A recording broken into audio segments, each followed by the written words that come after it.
You are listening to Insights with Kathleen. Please join me while I share my insights and experiences with the hope to inspire you to look inside of yourself for the answers that you already have.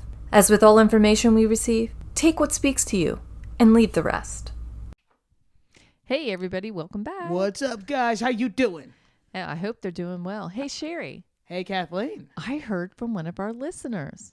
Did you know? Yeah, so we're going to give a shout out to Lori, who likes to be one of our regulars, and we really appreciate you for that, Lori. Thank you so much, Lori. Thanks for listening in. This is my radio voice. Yeah. And thanks for reaching out to us. Right. That Lori didn't reach out with a topic. She just wanted to give us a shout out to say that, you know, she was one of our regular listeners, and she really enjoys listening to us. So that thanks makes me again, very Lori. happy. Thank you. Thank you, Lori. Thank you. Hugs and kisses. Extra from me as well. So Sherry. So, Kathleen. I was thinking, you know, did you know that just about everybody has a level of trauma in their life? Really?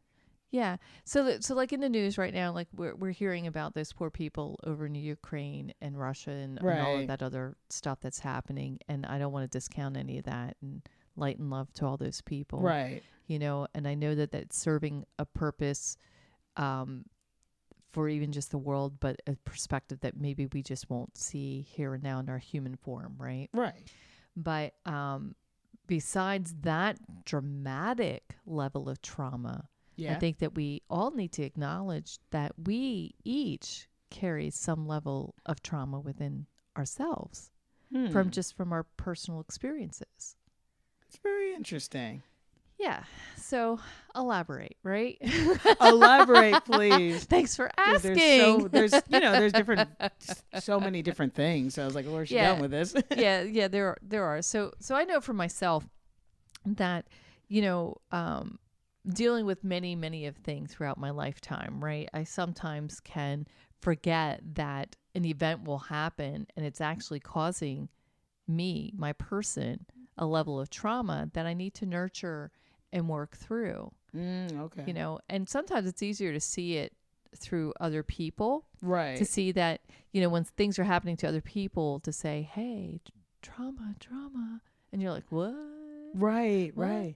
So, for instance, I'm going to go back to the story of my house, and people, you've heard of it. You've heard me tell this story before. Where if you're a regular, where I had a tree house, but it was a reverse tree house. A tree smashed into your house, and it was a huge tree. Yeah, you know, thank you, Hurricane Sandy. Woohoo! She's like yipping. Well, here's the thing for me, because I've had this experience in life where, you know, these like fantastical things will happen, and then like more fantastical things will come out of it. Right. And sometimes like in my early years, it would just be so traumatic. Like I always feel it so dramatically. Right. And it would feel heavy, but then in hindsight, I can see all the blessings that came from it. Right. So, but again, like I said, you've all heard this, where I put the order in, like I need these things, and then the universe is like, we got you, girl, we got you.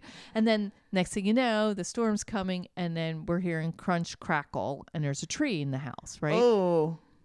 Well, my first reaction obviously is, ooh, like what is that? You know, were you that excited? Well, no, I wasn't. I wasn't excited. Like, yay! Your face just looked like that right now. You're like, yay! No.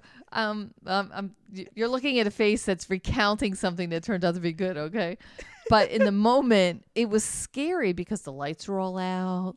You know, because the electric's out, and all this wind's howling, and thunder, and you know, on and on. The rain's pelting the house, and excuse me, but to hear this crunching noise, we're just like, what is that? We're all scared. We're all like a little leery. We're heading down the hallway, and then we see leaves hanging out of her ceiling, right? Oh no. So for me, like my first reaction's like, okay, we're all good. new house. Okay. What do we do now? And God bless my son, who's just so grounded. He was just like, all right, everybody out. And I'm like, but I don't want to leave. It's scary out there, But after we get, and I'm just talking about some of the emotions, right? I'm not going to get into the full details because it is a pretty cool story, but just to prove my point. Yes. So, we get through and we ride out the storm, which is scary because you don't know what's going to happen next. Right. Because that wind was really fierce. And, we wake up and the whole neighborhood has been decimated because there's just trees down everywhere. And my house was not the only one that was hit with a tree. There was another house that had 2 trees on it. Was everyone okay? Yes, everybody was Okay. fine. I Thank just goodness. need to Everybody was know. fine. Thank you for asking. But for me, I just got into action mode, right? And I'm just kicking it off like, okay, what do we do now? What do we do now? I'm getting a new house, but what are we going to do now? I don't know what the next steps are, and there's a level of shock that I'm working through, but I'm not acknowledging. Right. And then this wonderful person who the universe just kind of delivers to my door keeps reminding me, this is trauma. What happened to you was traumatic. Right. And I'm like, yeah, I don't know what you're talking about. I'm getting a new house. But what's the next steps? Yeah. What's the next steps? Right.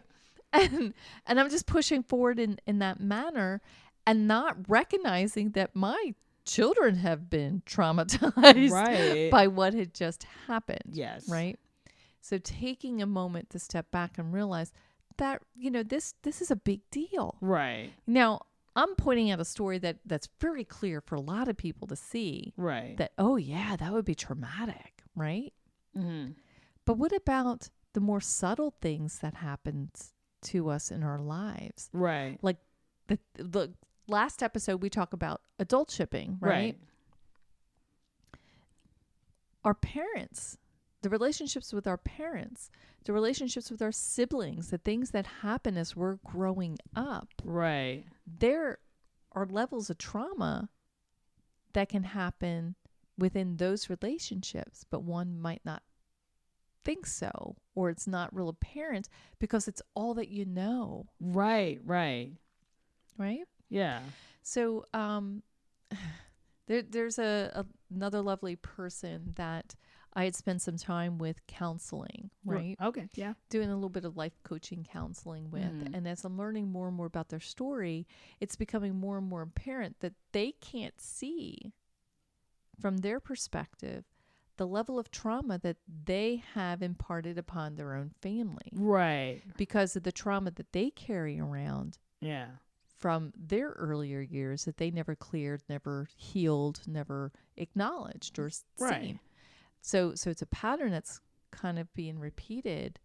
But in the meantime, their family is falling apart, coming apart, and people are afraid of them because of the way they're behaving. Right.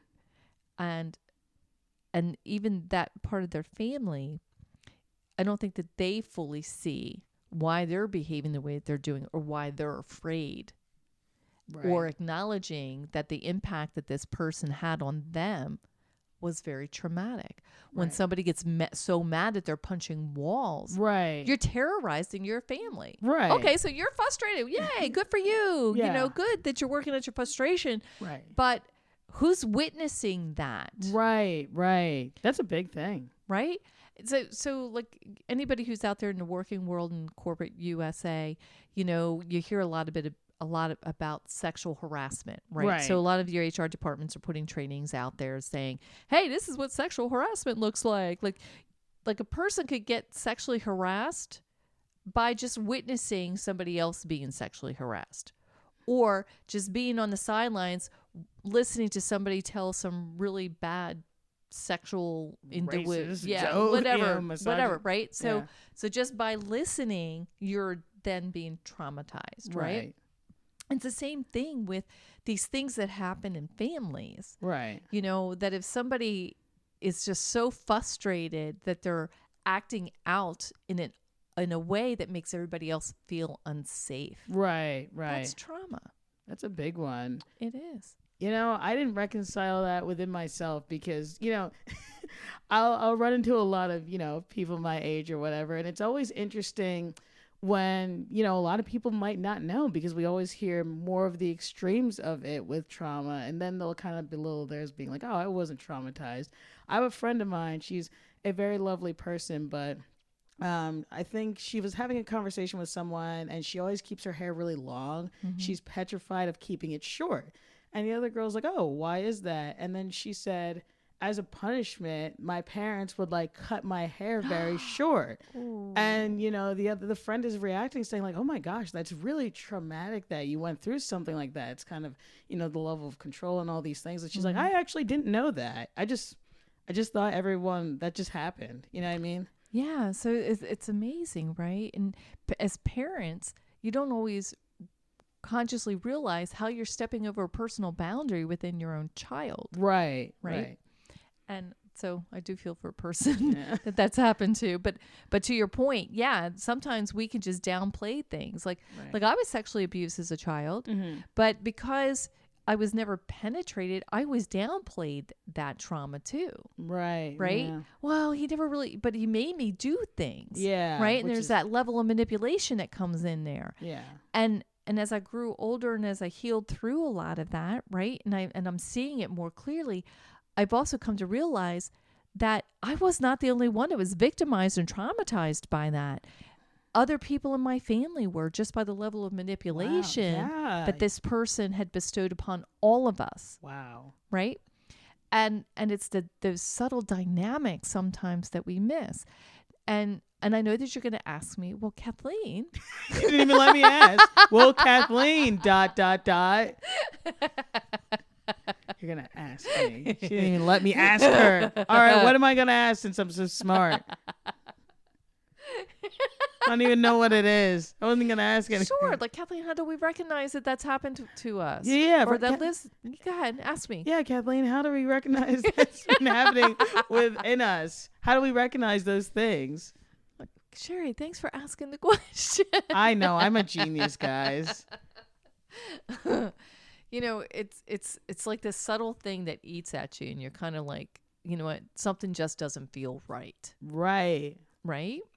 No, I totally understand that. Yeah. No, go ahead. Please. Oh, please. Oh, were you gonna add? Such a gentle lady. I think a big thing, because there's like a couple of things that happened in my life, as many, but I think one thing that I always used to do is I used to do #FreeFoodHacks, and I would steal, and it was like this funny ongoing joke. I would take food from everywhere, or like whenever someone was offering free food, I'd take it, but I would do so to the point of getting sick. No. But I was like, it's fine. I'm getting free food. And then I realized, oh, why do I do that? And it's because I kind of had a level of lack in my house in terms of food security. Aww. So it was scary. And I was just like, okay, this is just how it is. There's just sometimes no food. So now when I did get older, I was like, it's just this fun thing of free food hacks, until my friend kind of tells me like, hey, you don't have to take all those bags of chips, or you don't have to eat all this pizza just because it's there. And I was like, well, I have to. And she's like, why? And then that's when I was able to come to the conclusion of like, oh yeah, I had a level of like, Well, but did you come to that conclusion right away, or did you take time to deep dive and figure it out? Wow, she's really gonna just put you right there on the spot. Oh, yes. Put me on the spot, please. Yes. Thank you for going on the spot. No, thank you.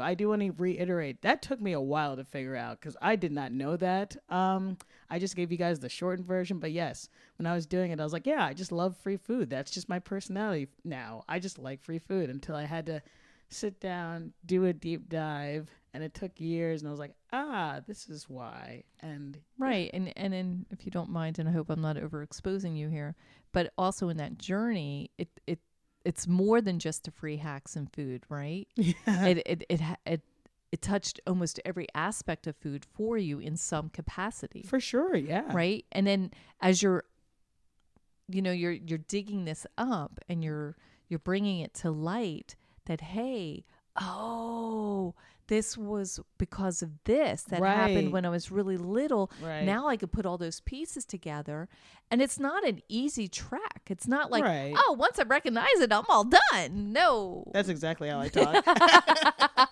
Wait a minute. Let me try to. Oh, once it's all done. Okay, then- Kathleen, you're done. Your stand-up bit is done. I'm trying just to articulate that Very well, you did. it really is a journey. Yeah. I mean, yay for you for bringing the light to what the root is. Right. And once we recognize the root, then we can help tease out the rest. Right. And sometimes it can be a lifelong journey to tease that out. Sometimes it could be a pretty quick one. Right. You know, it just depends on many factors. And then, of course, this talk is not going to be able to cover all of that. 10-part series. Let's go. Right.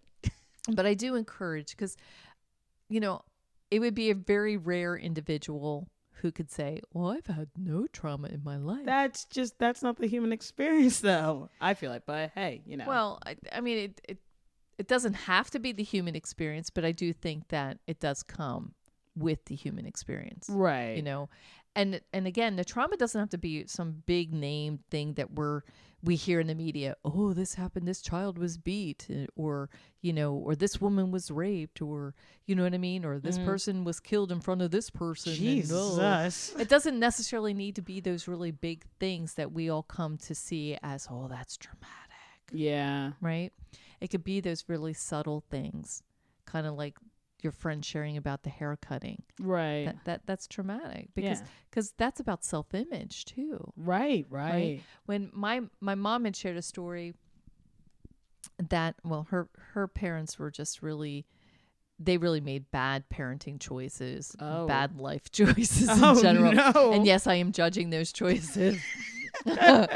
But I remember a story her sharing with me that life was so rough living in that house, and they were so traumatized just by the choices that the parents had made, that her oldest brother would run away from home. Now, this is way back in, like, we're talking 30s, right? Wow, So there was no internet. There was, you know, none of that. It was old-fashioned police kind of work, right? Right. And then the police would find him states away, and then they'd bring him back. Oh my. Wow. And in order for the parents to keep him in the yard, they would take away all of his boy clothing and make him wear a dress. Oh my gosh. What the? Yeah. So okay. So that's how you want to try to control your child. Right. But do you know what kind of emotional? That's a lot. That's trauma. That's very traumatic. Yes. Let's see. So, there could be many of examples, right? And again, really subtle stuff. Like, I was sharing with Cherry this story, and in fact, I think I was sharing it with my sister recently too. That when I was a kid, there was a little girl that lived on our street, and she used to always beat me up. Oh. And she would pull my hair, like she'd wrap her fingers in my hair and yank it. And I think sometimes she walked away with handfuls of my hair. So I would never let anybody really pull and tug on my hair, like brushing my hair. I would like freak out later, you know? Yeah. But I remember like, and that's traumatic. And then you have all of these people hanging around cheering her on for beating you up, and like thinking, wait a minute, my older brother is standing there as part of that crowd like, hey, cheering me on. It's like, well, can you just stop her? Just get her off me. You know? And it wasn't until later that, you know, after talking and crying to my dad, what do I do to stop this? And just even that exchange with him. Right. So yeah, the hair pulling, we can all identify. Yeah, that's traumatic. Right. But what was more traumatic was as I'm sitting at the foot of my dad's recliner and he's reading his paper and I'm trying to tell him, look, this is happening to me. I don't feel safe. Right. How do I stop this? He didn't even put his paper down to talk to me. Aww. And the only time that paper came down to talk to me was when he was really just frustrated and annoyed with the conversation. Oh. Then it came down, folded in half, and he was like, Kathleen, just imagine that you're doing this. Now, okay, so that was a good piece of advice. Right. And I did use the advice, and the advice helped me. Oh, okay. But more trauma was added to this trauma bag. Right. By him, first of all, not having the heart-to-heart with me, by... Like I know that he just was getting home from work, and like as an adult now I can put this all together. Right. You know, but as a child, I didn't get it. Like, you're my Right. dad. You're there. Protect me. Save me. Right. You know, give me something, Yes. damn it. You know? So, you know, but to be talking to me through a newspaper Right. is a little demoralizing. It is. Right? You feel devalued. Yeah. But as a young child, you can't articulate those words together. Right. You, right. you can't tag the feelings that you're feeling. Yeah. So you're kind of just feeling them and you're feeling lost. Aw. Right? But I'm sharing the story really not for pity or anything, but just to help others who are listening to recognize that, hey, it could be that tiny. That's, you know what? That's fair. I could understand that. Yeah. Yeah. I mean, I don't know if I have anything that, I don't even know if it would fall in line with really trauma, but I do remember I had a very great friend of mine, and then like the best friendship went on a decline. And I remember telling him about like, you know, like the new things that I was doing. I was like, oh, I'm doing this, or like I'm seeing a new person. And he would kind of poo all over it. He's like, why should I care about this new person that you're seeing? Because you have so many, so it doesn't matter in the grand scheme of things. And it's weird because it was something so small, but I was like, oh, that really hurt my feelings. Yeah. And you know, and it adds, right? It adds on to the bag of trauma that you're already carrying around. Right. That's actually a very good point that you made, because things could add on to other things that are already there, and then you don't even realize it, and then you're like, wow, why am I feeling this way? Why am I getting all like... Yeah, then you're like, wait a minute, I got to shake the bag. All right. It's all mixed up now. Yeah, that's happened with me quite a bit. Just, you know, having emotions and feels, and I don't know, someone could say something. It's not all the time, but if it's like the right thing, I'm like, and they're like, why are you... Right. So like that friend, the story that you've shared, you know, he's disqualifying you in some manner. Yes. So now you're feeling traumatized by it, but he's not the real reason why you're feeling traumatized, right? But he's kind of I know it's a terrible word, but he's the one who's kind of igniting. I was going to say triggered, but he's kind of igniting the trauma that you're already carrying around in your bag. Oh, for sure. Because, you know, I came out to my parents as gay, and they're like, we don't know what that is, and you can't be that, and that is wrong. So it kind of just adds to that, I feel Exactly. Yeah, because now it's a judgment. It's a judgment of like... Yep. And judgment on our person can be a trauma, much like you coming out to your folks about... Oh, yeah, I forgot about that. Yeah, about your sexuality, right? Yes. And they're making a judgment upon you, and they're your parents. Right. They're the ones who are supposed to love you unconditionally. Yes. Right? Yeah. And that hurts. Now I can only imagine that you felt lost I did, yes. and alone, yeah. right? Unloved. Wow, you're good at this. Keep going. Honestly, yeah. And I didn't even realize that until it was brought up. But I'm like, yeah, that was kind of, you know, having a parent to your face saying, I'd rather not exist than you be. It's a lot. You know what I mean? Well, it is. But if you don't mind, can you just go back to that point in time? Right. Okay. And remember a little bit more about how you felt, and then what did you do with it? Gosh, I don't even remember. It was a bit ago, but I just remember feeling sad, feeling lost, feeling rejected, and just feeling like there was something wrong with me. Yeah, you just been traumatized. Oh. Welcome to the Trauma Club. Oh, Woohoo! Yay! We're all in this together. We're all in this together. Are you gonna give me whoops. that was a horrible high five. We're all in this together, guys. Yeah. So look, it's not meant to bring anybody down. In fact, it's meant to show, and we're sharing these stories so that you know that you have power within you.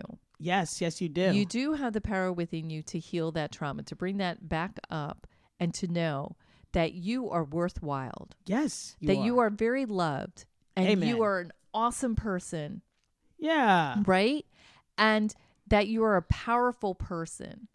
That's a big one. Yes. That's a big one. The trauma doesn't necessarily have to define you in a bad way. Right.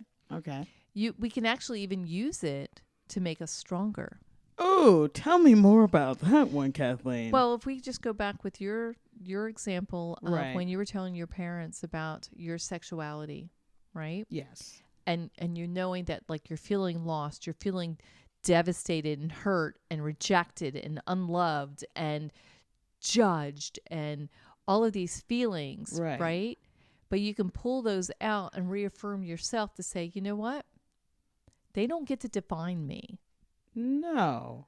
And as you make that resolve that, you know what, I get to define me. This trauma doesn't get to define me. I get to define me. Yeah. And I get to decide what I'm going to do with this bag. I get to decide what I want to call this bag of trauma. Right. Right? And then I get to empty that bag out, spread it all out, pull it out, and say, you know what? Even though I came out to my parents and I made this proclamation that this is who I am, and they turned against me, well, you know what? I still love me. Yeah. I am still worthwhile. And then what I can do now to even help me heal that trauma a little bit more is step back and look at it from their perspective. Why? That's actually very important. Yes. Why did they? What is the energy behind that? Right. Right? And you and I have talked about this. We have talked about it extensively, and it gave me such a different perspective on it, because I think we were talking about this either yesterday or whatever, but when this was happening to me, I'm like, oh my gosh, they hate me, they hate this. But then I kind of was able to see the higher perspective of like, what's their culture? What are they going through? Why are they reacting this way to this? And I realized it doesn't really have to do with me. Exactly. Which is a very beautiful thing, because sometimes, we go through the traumas and we're like, oh, it's because I'm a bad person, or I didn't do this, or I didn't do that. But it's someone else just working their own stuff, and, Right. And somebody else reacting because of their own stuff. Right. It's almost a mirror to them. Right. So much like your friend, Mhm. right? Or even the person I was referring to who has this level of frustration and they take it out on a wall. Yeah. But people are witnessing that, and the people witnessing that are thinking that the person who's punching the wall has, is mad at them in some way, or Right. that person witnessing is feeling like, I did something wrong, so now they're punching the wall. Oh my goodness, I better be good, or they're gonna punch me. Right. Right? Right. I don't want to be the wall. But when we can step away and first of all, like, I hope anybody who is surrounded by anyone who's punching anything, Right. that you go get help. Yes. Let other people around you know that this is happening so that you can be physically protected. And right? safe, yeah. And safe, yeah. And definitely look into getting support for the family or for yourself, even if that means finding a certified counselor or psychologist, please do make sure that you are Yes. taking care of yourselves. But when you get to that point where you feel safe and you separate your stuff and you look from this higher perspective, this different perspective of like, what is that person dealing with? Yeah. And it's not to justify what they're saying. No. It's not even to forgive what they're saying, but it's that perspective that helps you with your healing. Right. Because then you realize that's an energy package that they're running around with. That doesn't necessarily mean that I need to own it. Right. That's Right? smart. Yeah. So here's a good example, a good story. At least I think it's a good story. So, we had already shared that I had been sexually abused, right? Yes. And it was by my dad's father. And it, the man had been out of our life for quite some time, like after all of that. And now he's going to come for a visit to visit my dad. Now, my parents nobody knew about it. So nobody in my family knew about it. Right. The only person at this point in time that knew about it was my very first boyfriend. And he was the only one that I felt comfortable enough to share what had happened to me. Right. And of course, the two of us cried like two little babies, but the support and love was there, which was a beginning of my healing. Right. So my mom had bought me these special curtains for my bedroom under the guise that, because they were expensive, she didn't really want to spend that much money on them. But it was that I give up my bedroom as a guest room for when anybody comes to visit. Oh. So now he's coming to visit. And I was like, I don't want him staying in my room. I just can't have him in my room. I just can't. And at this point, I barely stepped up to my parents' on anything. Right. But I was really becoming obstinate around this. Right. And my mom and I had gone out to the store and we're sitting in a parking lot. And I can remember it's like the old Pomeroy's. Like, for any, I know, what is Pomeroy's? It's an old department store. That was a big thing. Pomeroy's? Yeah. So think of JCPenney's, and Really that's kind of what dating that. Pomeroy's was, but just a little more expensive.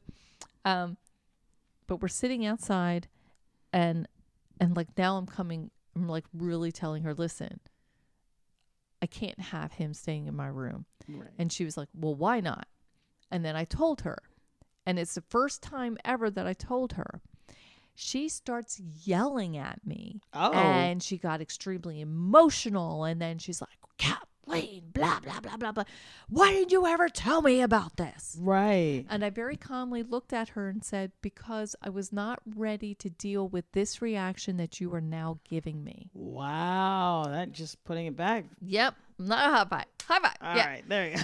But the thing is that I knew myself enough to know that I wasn't strong enough to deal with any strong emotions coming from somebody else regarding what had happened to me. Right. Because I didn't have the wisdom until that moment in time to understand that her yelling had nothing to do with me. Oh, that's a big one. Yeah. It had everything to do with her. Oh. Because she was abused by her father and Oh. swore to herself that would never happen to any of her children.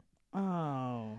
And so there was this level of junk that she had to go through. And she was mad, and she was mad at herself. And she was mad at this person for what they've done to me. She was mad mainly for not seeing it or knowing that this had ever happened. Mm-hmm. And she right away came to my partnership, to partner with me and to be there by my side. But it did take me saying that to her because I wasn't ready to handle this reaction coming from you. And that was like ice cold water splashed in her face. That's a big one. She went dead silent. Dead silent. So hopefully that story, is a good example to what I was saying. That Right, that's separating, having that separation of what's mine, what's theirs. Right. Because if it was like maybe, somebody else or maybe someone who wasn't looking at that and you're saying that, they're like, oh my gosh, it's my fault. Maybe I didn't know. And you know what I mean? Then they would have put it on them when it really was Exactly. that other person's stuff they were dealing with. Exactly. Like if I wasn't in that space and time and I had shared that with her and she screamed at me, I would have sunk deeper. Right. And then I could have become suicidal. Yeah. Right. But thank God that isn't where I was when I did share this information with her. And I'm sharing this story as a way to encourage others who may be in this kind of situation. And again, that's a little traumatic and dramatic, but we each carry smaller pieces of trauma within us that can be cleared. Yeah. And it helps us to be more of a whole person. Yes. So that when we are relating to others, that we're relating in the best version of ourselves. That makes a lot of sense. Yeah. Sherry, anything else to add to that? No, that was beautiful, amazing, clean cut, one take. She's a professional, guys. Yes, I'm here every Wednesday. Listen, again, I just want to say anybody who is really going through anything, heavy trauma, anybody's Right. hurting you, and it doesn't have to be physically, but if you're just not feeling good and you feel like you can't stand up for yourself, do be sure to reach out for help. Yes. There's help all around. Talk to a teacher, talk to someone you trust, Right. you know, and they'll help you find that help. Yes. And I want to thank you. Thank you for listening. Thanks for joining us. Sherry? Oh, yeah. Thank you guys for listening. Kind of what she said. Today's my day to lead Sherry around. I'm doing great. And I guess we'll see you guys next Wednesday. Looking forward to it. Bye. Thank you for tuning in. Remember that you are bigger than anything that you're going through or anything that is happening around you.